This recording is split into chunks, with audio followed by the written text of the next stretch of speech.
অদ্ভুত এক প্রাণীর দর্শন পেলাম। দেখো কি বলে এটাকে জানি না। সামনে এই গাছের এখানটায় গাছ পরিষ্কার করতে এসেছিলাম, গাছের এখানে লাগাচ্ছিলাম, তখনই দেখলাম দেয়ালের মধ্যে ঘুরঘুর ঘুরঘুর করছে, সাদা রঙের, গায়ে সাদা একটা দাগ আছে লম্বা। সামনে যেতেও ভয় লাগছে, সামনে গেলেই মাথাটাকে তুলছে, ক্ষিপ্ত হয়ে আছে, মনে হচ্ছে তাকিয়ে আছে। আবার দেখো দেখছে আবার, কী জিনিস কে জানে, ভগবান জানে, জানি না। এটা কি তক্ষক নাকি সরীসৃপ জাতীয়, বোঝা যাচ্ছে না এটা কী জিনিস।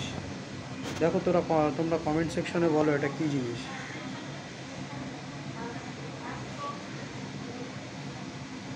তো খতরনাক একেবারে, তাকিয়ে রয়েছে, দেখো কেমন করে, অনেকক্ষণ ধরে কিন্তু তাকিয়ে আছে।